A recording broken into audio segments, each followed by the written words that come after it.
আসসালামু আলাইকুম। সবাইকে আমন্ত্রণ জানাচ্ছি এবি নিউজ প্রাইম সংবাদে। আপনাদের সঙ্গে আছি আমি সুমাইয়া মেঘলা। শুরুতেই জানিয়ে দেব সংবাদ শিরোনাম। জিয়াউর রহমানের মাজারে শ্রদ্ধাঞ্জলি, বিএনপি নেতাকর্মীদের উপচে পড়া ভিড়। সংস্কার ও নির্বাচনের মধ্যে কোনো বিরোধ নেই বলেন বিএনপি মহাসচিব ফখরুল। অস্ট্রেলিয়ায় একযোগে জিয়াউর রহমানের ৮৯তম জন্মবার্ষিকী পালন, দেশ গঠনে ভূমিকা রাখার প্রত্যয়। বাংলাদেশের সড়ক পরিবহন ব্যবস্থায় দুর্নীতি, অবহেলা ও অব্যবস্থাপনার ছায়া দীর্ঘদিনের। অবশেষে গাজায় যুদ্ধবিরতি কার্যকর, ফিরেছে স্বস্তি। নাইজেরিয়ায় জ্বালানি ট্যাঙ্কারে ভয়াবহ বিস্ফোরণ, নিহত ৭৭।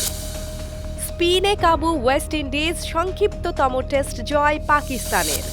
চট্টগ্রামকে হারালো বরিশাল, মালানের 50। দর্শক, এতক্ষণ শুনছিলেন শিরোনাম, এখন বিস্তারিত। বিএনপির প্রতিষ্ঠাতা জিয়াউর রহমানের ৮৯তম জন্মবার্ষিকীতে শেরেবাংলা নগরে তার কবরে ফুল দিয়ে শ্রদ্ধা জানিয়েছে বিএনপি ও অঙ্গ সংগঠনের হাজারো নেতাকর্মী। রোববার ১৯ জানুয়ারি বেলা ১১টায় বিএনপি মহাসচিব মির্জা ফখরুল ইসলাম আলমগীরের নেতৃত্বে দলীয় নেতাকর্মীরা জিয়ার কবরে পুষ্পস্তবক অর্পণ করে শ্রদ্ধা জানান। এরপর তারা ফাতেহা পাঠ করে বিশেষ মোনাজাত করেন।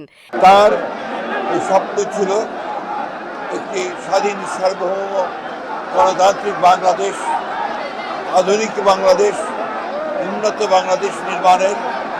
সেই স্বপ্নকে পূরণ করবার জন্য আমরা বাংলাদেশ জাতীয়তাবাদী দল, সকল অঙ্গ সংগঠন আমরা ঐক্যবদ্ধ হয়ে আমরা কাজ করব।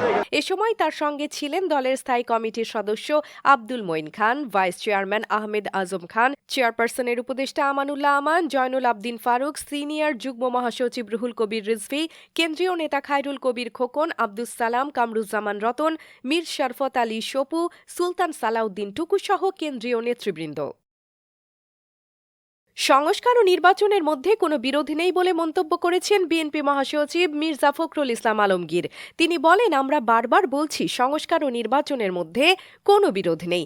সংস্কার চলবে, নির্বাচন হবে। নির্বাচনের মধ্য দিয়ে যে দল সরকারে আসবে তারা সংস্কারগুলোকে এগিয়ে নিয়ে যাবে।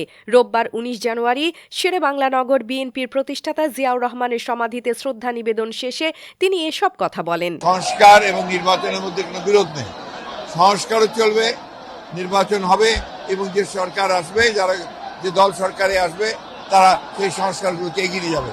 জিয়াউর রহমানের ৮৯তম জন্মবার্ষিকী পালন করেছে অস্ট্রেলিয়ার বিএনপির নেতাকর্মীরা।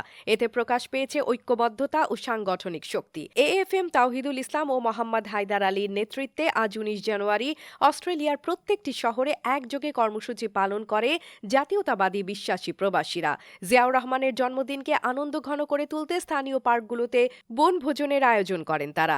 এইদিকে পশ্চিম অস্ট্রেলিয়ার প্রার্থী কামাল হোসেন ও এম ফয়সাল আল মাহমুদের নেতৃত্বে দুপুরের আগে থেকেই সপরিবারে হাজির হন নেতাকর্মীরা। জিয়াউর রহমানের উপর তারা বক্তব্য রাখেন ও জিয়ার স্বপ্ন বাস্তবায়নে কাজ করে যাবেন বলে প্রত্যয় ব্যক্ত করেন। আয়োজন করেন শিশু কিশোরদের জন্য অঙ্কন প্রতিযোগিতা, বড়দের জন্য ভিন্ন ভিন্ন খেলা। বাঙালি জাতি আজকে ওনার অনুপস্থিতিও প্রত্যেকটা পরজগতে, প্রত্যেকটা স্টেপে তাকে স্মরণ করতেছে। জাতি বাঁচাও, ভবিষ্যৎকে সত্যর পথ দেখাও। বাংলাদেশের সড়ক পরিবহন ব্যবস্থায় দুর্নীতি, অবহেলা ও অব্যবস্থাপনার দীর্ঘছায়া। সরকার বদলালেও বাংলাদেশ সড়ক পরিবহন কর্তৃপক্ষ বিআরটিএ একইভাবে রয়ে গেছে। ফিটনেসবিহীন গাড়ির সংখ্যা হাজারে পৌঁছেছে, লাইসেন্সবিহীন চালকদের সংখ্যা বাড়ছেই। বিস্তারিত দেখুন প্রতিবেদনে। বাংলাদেশের সড়ক পরিবহন ব্যবস্থায় দুর্নীতি, অবহেলা ও অব্যবস্থাপনার ছায়া দীর্ঘদিনের। সরকার বদলায়, কিন্তু বাংলাদেশ সড়ক পরিবহন কর্তৃপক্ষ বিআরটিএ থেকে যায় একই রূপে। ফিটনেসবিহীন হাজারো গাড়ি, লাইসেন্সবিহীন চালক, এ যেন নিয়তি। রাজধানী ঢাকায় ফিটনেসবিহীন যানবাহনের ছড়াছড়ি। উদ্যোগ ও আইনের পরও পরিস্থিতির উন্নতি নেই, বরং বিআরটিএর নিষ্ক্রিয়তা বড় বাধা। নিয়ন্ত্রণের দায়িত্বে যারা, তারাই যেন নীরব দর্শক। গেল বৃহস্পতিবার বিদ্যুৎ ভবনে সড়ক পরিবহন উপদেষ্টা মোহাম্মদ ফাউজুল কবির খান বিআরটিএ কর্মকর্তাদের সতর্ক করেছেন। তিনি বলেন, ১ মাসের মধ্যে সেবার উন্নতি না হলে কঠোর ব্যবস্থা নেওয়া হবে। বিআরটিএ যদি ওদের যদি পারফরমেন্সে যদি ইমপ্রুভমেন্ট না হয়, আমরা বিএটি বন্ধ করে দেওয়ার কথা চিন্তা করব। সভা শেষে উপদেষ্টা জানান, ড্রাইভিং লাইসেন্স পাওয়ার নিশ্চয়তা ও ফিটনেসবিহীন যানবাহনের চলাচল বন্ধে বেসরকারি সহায়তা নিতে হবে। ফিটনেসবিহীন গাড়ি শুধু পরিবেশ দূষণ নয়, দুর্ঘটনারও কারণ। ২০ বছর পর গাড়ি সড়কে অনুপযুক্ত হয়। উপদেষ্টা আগামী মে মাসের মধ্যে ২০ বছরের পুরনো বাস তুলে দেওয়ার কথা বলেছেন। বিআরটি এর কাছে ৫ লাখের বেশি ফিটনেসবিহীন গাড়ির তথ্য অজানা নয়। তবে কেন এদের জব্দ করা হয় না? অভিযোগ আছে মোটা অঙ্কের অবৈধ লেনদেনের। প্রতি বছর সড়ক দুর্ঘটনায় দেশের ক্ষতি হয় ২৫,০০০ কোটি টাকা, যা জিডিপির ১.৫% বেশি। ৩৩% বাসের নেই ফিটনেস, ৫৬% নেই স্পিড গভর্নরের সিল। উপদেষ্টার সতর্কবার্তার পর বিআরটি এর করণীয়ই এখন দেখার বিষয়। যদি তারা সততা ও নিষ্ঠার সঙ্গে দায়িত্ব পালন করে, তাহলে সড়কে শৃঙ্খলা ফিরবে। দেশবাসী ফিটনেসবিহীন যানবাহনের ঝুঁকি থেকে মুক্তি পাবে। AB news desk report. গাজায় অবশেষে কার্যকর হয়েছে যুদ্ধবিরতি চুক্তি। প্রায় ৩ ঘণ্টা বিলম্বের পর স্থানীয় সময় রোববার ১৯ জানুয়ারি বেলা 11:15টায় হামাসের সঙ্গে যুদ্ধবিরতি শুরু হয়েছে বলে নিশ্চিত করেছে ইসরায়েলের প্রধানমন্ত্রীর কার্যালয়। রোববার সকাল 8:30টায় যুদ্ধবিরতি শুরু হওয়ার কথা থাকলেও নেতানিয়াহুর কার্যালয় থেকে বলা হয় এখনই যুদ্ধবিরতি শুরু হচ্ছে না। কারণ হিসেবে তারা জানায়, হামাস এখনও শর্তমতো মুক্তি দেওয়া হবে এমন জিম্মি ব্যক্তিদের তালিকা প্রকাশ করেনি। পশ্চিম আফ্রিকার দেশ নাইজেরিয়ায় একটি জ্বালানি ট্যাঙ্কারে ভয়াবহ বিস্ফোরণের ঘটনা ঘটেছে। এতে ৭৭ জন নিহত হয়েছেন। বিস্ফোরণের এই ঘটনায় আহত হয়েছেন আরও অন্তত ২৫ জন। মূলত জ্বালানিবাহী এই ট্যাঙ্কারটি উল্টে যাবার পর অনেকেই রাস্তায় ছড়িয়ে পড়া জ্বালানি সংগ্রহের চেষ্টা করেন, আর সেই সময় ট্যাঙ্কারটিতে বিস্ফোরণ ঘটে। এতেই ঘটে হতাহতের ঘটনা। রোববার ১৯ জানুয়ারি এক প্রতিবেদনে এই তথ্য জানিয়েছে ব্রিটিশ সংবাদ মাধ্যম বিবিসি। দীর্ঘ ১৮ বছর পর পাকিস্তান সফরে এসেছে ওয়েস্ট ইন্ডিজ।